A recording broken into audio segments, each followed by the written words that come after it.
The cool autumn air filled the lungs of Detective Josh Gaines as he exited his patrol car and walked to the front entrance of the Buckingham Funeral Home. Gaines was a 17-year veteran of the Helmer County Police Department and a lifelong resident of the small Indiana town of Darby. He had been in the funeral home several times in the past, but dreaded entering it on this particular occasion.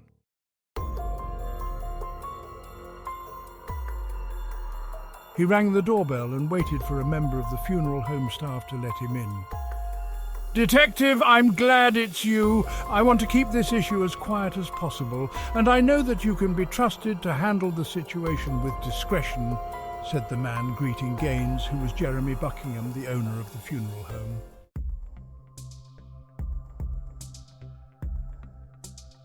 "Hello, Jeremy. I came as soon as I heard that you had another break-in. The chief felt that it made sense for me to handle this case since I was involved with the earlier event," Gaines expressed. The event that Gaines was referring to was a break-in at the funeral home just 2 weeks earlier. Gaines had investigated the crime but had come up empty on a suspect or motive for the entry. Now he faced the same issue again.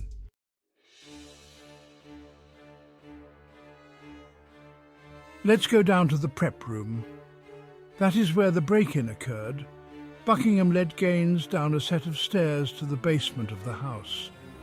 The prep room was Buckingham's area for receiving and ultimately embalming bodies prior to family viewings at the home. Buckingham, a licensed funeral director in the state of Indiana, typically prepared about 125 bodies a year for funerals. He did most of the work himself, but on occasion he would contract out work to Terry Kinney, another funeral director in Helmer County. The stairs in the Buckingham home were old and creaked as the heavy man made his way into the basement. He turned on lights at the bottom of the steps and pointed toward a table in the left corner of the room.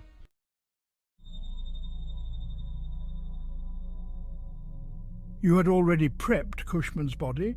asked Gaines, as he noticed the broken window to the right of the body.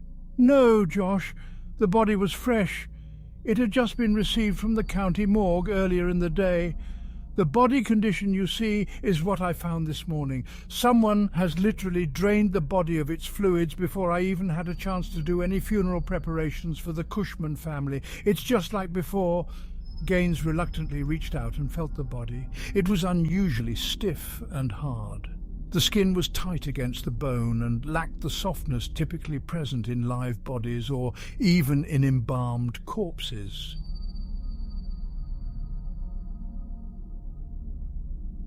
Gaines examined the floor and sink area near the Cushman body. The sink was clean and the floor was free of any stains that might be present if human fluid had been spilled. He then examined the corpse and found small puncture marks at the right external carotid artery. 2 marks side by side. "Is this where you tried to drain the body?" Buckingham looked at the marks and shook his head. "No, morticians always cut and drain from arteries, either at the groin or at one of the armpits. We never put cuts at the neck, since those marks could be visible to the family." Gaines continued his questioning. "Jeremy, have you used the sink or touched the floor in any manner after you noticed the break-in?" Buckingham shook his head again. "No, Josh, both are the way I found them this morning." Gaines walked over to the broken window. It was the same window which had been broken 2 weeks earlier. Underneath the window, Gaines found evidence of a small faint shoe print, probably from a sneaker. It was present on the interior wall next to the floor. Perhaps the print was left behind by the intruder. "Is this print new?" Buckingham examined the print, being careful not to touch the mark. "It has to be. There have been no prints on the walls down here in the past, and I don't wear athletic shoes. Is it something you can use?" "I think so," replied Gaines as he opened his cell phone. A call to the county police connected him with a forensics team who promised to send some technicians out to assist with gathering the evidence. After completing the call, Gaines examined the window and the adjacent area. Most of the glass was broken inward and now laid upon the basement floor. Someone on the outside had clearly broken the window. As he closely examined the remaining glass on the frame, a second piece of evidence came into view. A small blood stain was present on the lower right-hand corner of the window frame. I'll ask the forensics team to sample the blood stain over here on the window. Maybe we will get lucky and they will be able to test for DNA.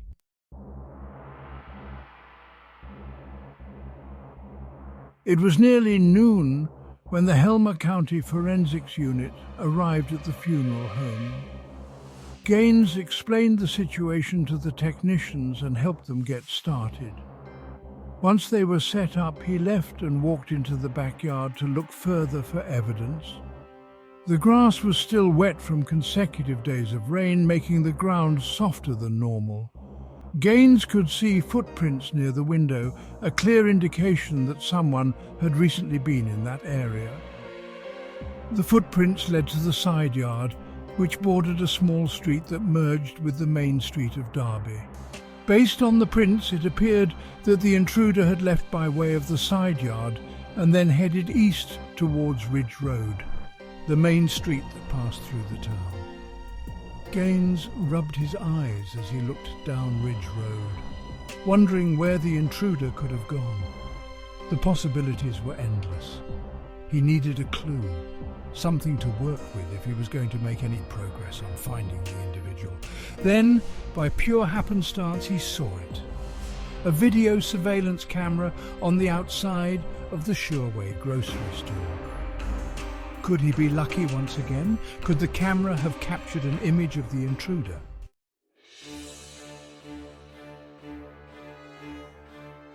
Gaines yawned as he watched the surveillance tapes from the Sureway grocery store. Brett Wildman, the owner of the store, had been cooperative in providing Gaines the recent tapes from his security camera. By luck, Gaines had caught Wildman before he had reused the tapes from the week of the break-in. But now, Gaines faced the unenviable task of watching hour after hour of boring videotape. People walking by the store and long stretches of time where nothing was happening. As one of the tapes reached the late evening hours of Thursday night, the evening of the break-in, Gaines noticed some movement across the street from the closed store. The image appeared to be of an adolescent youth around middle school age wearing a Los Angeles Lakers jersey. The blue and gold colouring on the jersey stood out in the dim street lighting. The youth had darted onto Ridge Road from a side street directly opposite the grocery store. The time on the tape was 2:45 a.m., an unusually late time for someone this age to be out.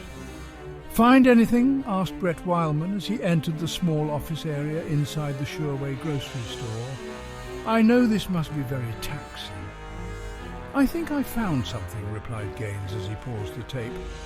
"But I don't know what it means. There appears to be a youth out very late Thursday night who ran down the street in front of your store. I can't make out a face, but he appears to be wearing a Los Angeles Lakers jersey. Does that mean anything to you?"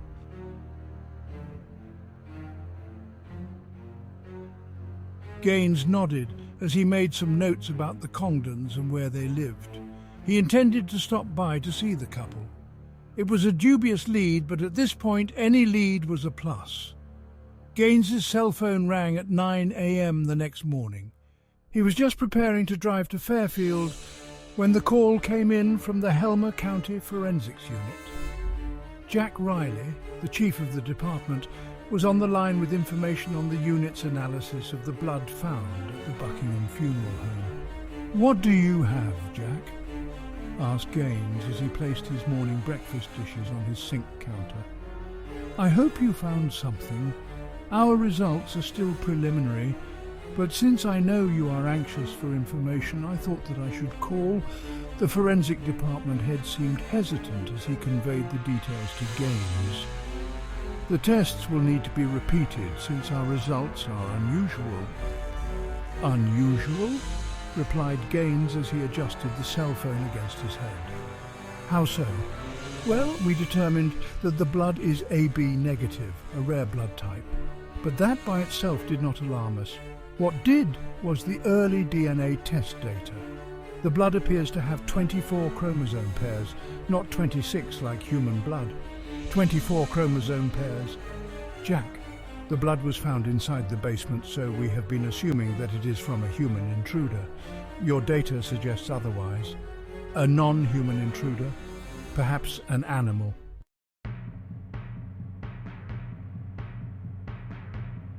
The Congdon house was in an isolated part of Fairfield, set back on a rural county road. The house and surrounding land provided privacy for its inhabitants. Gaines knocked on the door and waited. He could hear a dog barking inside as well as the shuffling of feet. The door was then opened by a middle-aged man who Gaines assumed had to be Bill Congdon. "Mr. Congdon? Hi, my name is Detective Josh Gaines of Helmer County. I was wondering if I could ask you some questions about some problems we have had down in Darby. It should only take a few minutes." The thin man standing opposite Gaines hesitated. "Why are you interested in talking to me? My wife and I spend very little time in Darby." Gaines nodded and replied, "Sir, it will only take a few minutes. Can I come in?" Congdon looked around and finally nodded for Gaines to come in. "Okay, but I really need to go in a few minutes. I have an appointment in Westwood that I have to get to." Gaines entered the house and stood opposite of Congdon. The man seemed edgy and distant. Perhaps he was just fearful about talking to police. Gaines tried to put the man at ease. "We are investigating a break-in at the Buckingham funeral home that occurred last Thursday. The person we think that may have been involved was captured on videotape running by the Shoreway grocery store. He appeared to be young and wearing a Los Angeles Lakers jersey. Does that description mean anything to you?" Congdon wiped sweat from his forehead as he looked away from Gaines. "Detective, this is not a good time for us to talk. I really have to leave. I'm going to have to insist that we talk about this at a later time." Gaines sensed tension in Congdon. The man clearly knew something that he was holding back. "Mr. Congdon, just a few minutes, sir. I really just need a little of your time." Congdon's anger came out as he replied in an elevated voice. "No, I said that you need to leave. I don't have time for this discussion right now." A rumbling came out of the second floor of the house. As Gaines looked up the stairs, he briefly caught a glimpse of the source of the noise. It was a hairy, stooped, animal-like creature peering down at them. Suddenly, without warning, the creature rushed down the stairs, lunging at Gaines. The animal's long, fang-like teeth protruded from its mouth, and deep growls emitted from its lungs. But before Gaines could react, the animal was upon him. The beast hurled its body into Gaines like a torpedo. Gaines was immediately knocked to the floor, his paperwork scattering from the force of the blow. He winced in pain, feeling as if his rib cage had been broken by the force of the animal. Bill Congdon shrieked as Gaines fell to the floor. "Robbie, no! Fall back! Go back to your room!" The beast fell back, but just briefly. A snarl spread across its mouth as it examined the prone police detective, and then it lunged again. The short pause between attacks allowed Gaines just enough time to remove his service revolver. He didn't have time to aim, he simply pulled the trigger, once, then twice, and then a third time. The shots entered the chest of the animal and dropped it immediately to the floor. Congdon shrieked again in horror. "No, no, what have you done? What have you..."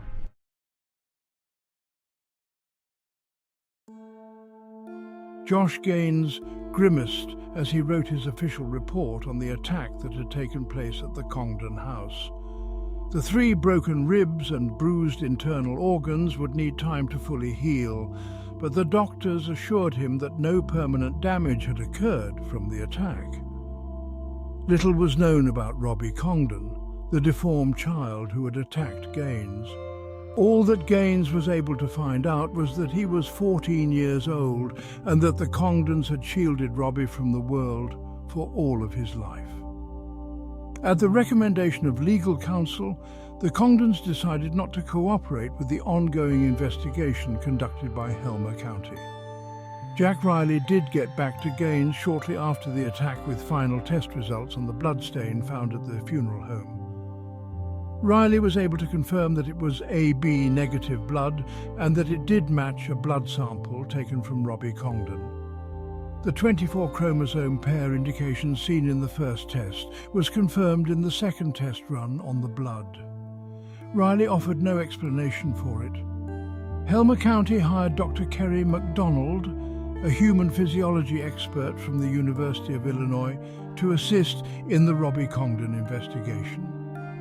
MacDonald determined that Robbie Congdon suffered from an extremely rare digestive condition where his stomach was literally void of the highly acidic enzymes needed to break down and digest solid foods. MacDonald theorized that Robbie Congdon needed to consume blood to access needed amino acids, proteins and carbohydrates to live. Shallow animal graves in the backyard of the Congdon home seemed to confirm that Bill Congdon was hunting small game to help feed his only son. But apparently, Robbie Congdon needed access to human blood from time to time in order to keep the correct human blood constituent balance in his body. This accounted for his various break-ins at different funeral homes around the county. Eventually, Bill and Marie Congdon sued Helmer County to gain access to their son's body. The court ruled in their favor, feeling that the county's 2-month-long hold on Robbie Congdon's body was excessive. The Congdons buried their son in an unmarked grave. The burial was private, with no Helmer County residents invited to attend.